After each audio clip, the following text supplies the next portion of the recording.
right, here we are in our kitchen, December 2nd, 2008, and Gregory, hi Gregory. Hi. What are you doing? I am making my first batch of 2008 Holiday Truffles. Ooh. These are peppermint and they're all white chocolate. And in order to make it, I was very fortunate that there was still some mint in our garden that hadn't completely frozen, because one of the steps is to steep the fresh mint leaves in the cream that's used to make the ganache, which are the centers of these. So anyway, we are hoping that they will be delicious, and I think maybe you should taste one and see if they're really that good.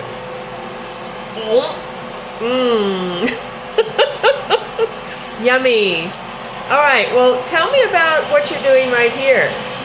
Well, this is my new tempering machine. I have actually tried to create one of these using a blanket and a heating pad. A blanket?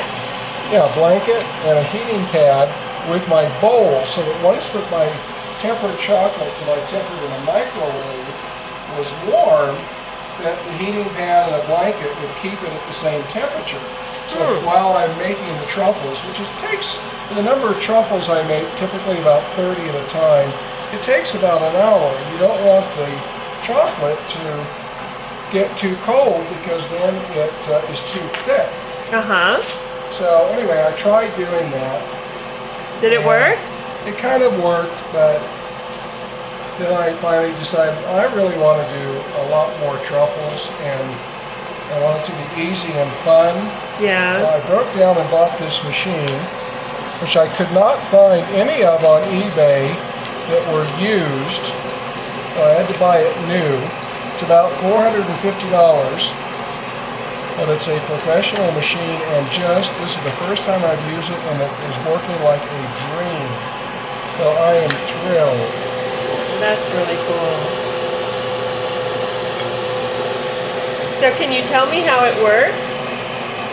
Yes, I can.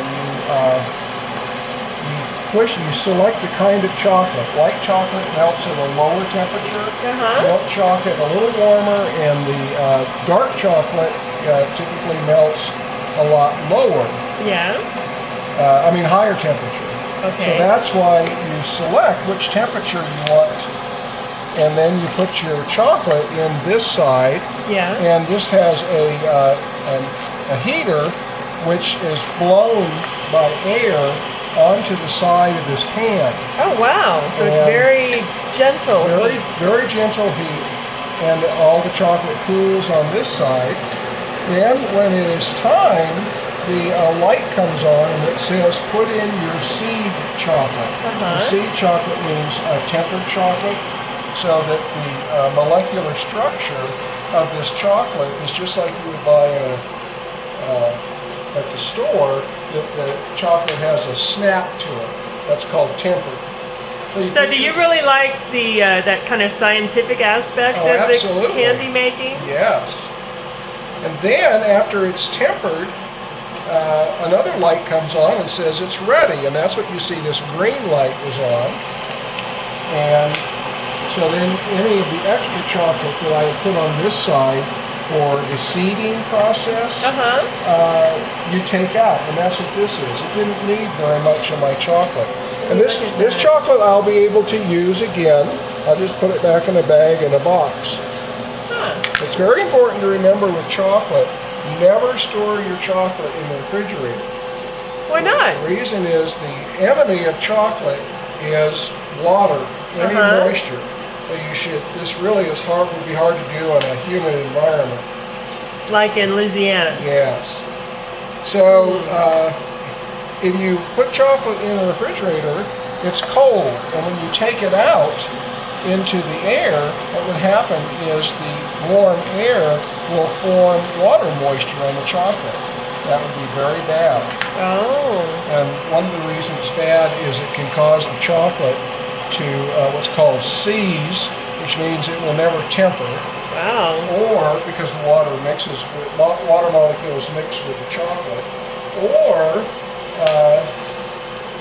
mold and fungus and things can start happening with the water, which would mean the chocolates wouldn't last very long at all before they would go bad.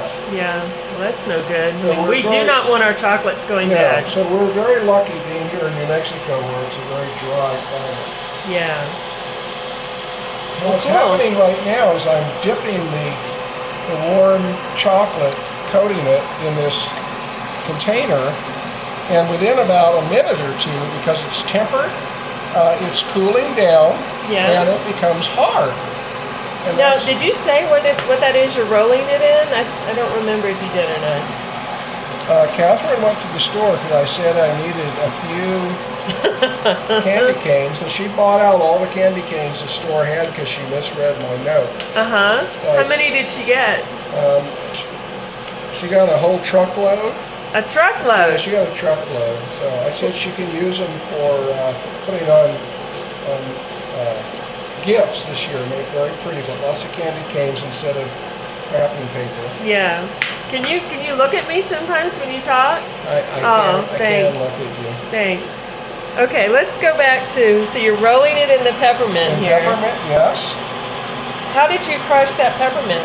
Well, my ex-wife was a pepper chef, and she gave me this special chopper that normally I would use for chopping onions or garlic. Yeah. But it works wonderful for chopping peppermint into little pieces. Well, great. Well, you'll have to let Lena know that it works well for that. Well, I will probably have to send them some of these. Oh, yeah, definitely. So she can know these. So That's right. right. I'm almost done with these. One of the hard things for me was you take the ganache. I made this yesterday. Yeah. You let it sit overnight so it kind of hardens a little bit. Uh-huh. And then you need to roll it into a ball. Yeah. And that's the hard thing for me because I'm not very coordinated. Uh-huh. So I attempted to roll these as much as I could into pretty circles today with my gloves on my hands. The problem is your hands are warm, so it starts to melt before it should. But as you can see, these are actually pretty good, and indeed the truffles look a lot nicer. Previous batches of truffles I've made, they were not as round, and therefore when I dipped it, the chocolate was inconsistent, and the size of the truffles was inconsistent and oddly shaped. But that didn't affect the taste, did it? No, it didn't affect the taste, but I'm getting much better at this. Yes, you are. Which makes me very happy. Yeah. I plan to do this the rest of my life. Oh, I see. Yes, I am the chocolate. So if the economy just really falls apart, you'll become a truffle maker extraordinaire. Well, I have lots of other kinds of chocolates I also want to make. Truffles are just kind of the easiest. That's why I'm doing that this year. Yeah. But I plan to continue my other chocolate endeavors from my special book. Yes. Where did you get? Wait a minute. Let me see. Where did you get this book? Santa gave it to me last year. Actually, no. You got that book in Denver. That Santa Claus gave me that. Oh, sorry. Santa bought it in Denver, though, I guess. Santa gave it to me in Denver. Just ignore this crazy woman behind the camera. Just making these weird comments. All right. Santa doesn't buy anything. Santa creates these magical. Oh. This is my magical chocolate book. This is true. To help you make magic chocolates. All right. Well, thanks. Only 3 more to go. How many truffles are you going to make this season, do you think? I have no idea. This is the first batch. Yeah? And then when I'm done with this, what I will do is I'll make ganache for another kind of truffle that I will then make tomorrow. And I'll continue to do this so that we can get them sent off on our Christmas gifts. And save some for the Christmas party. I don't know about that. Yes! Got to. Are you making a big box for us? No. Why not? Because Catherine doesn't want any chocolate around the house. Because she'll eat it. Well, she should have a few. Not only will she eat it, but the chocolate maker has been known to. It's true. Yeah. Oh, wow.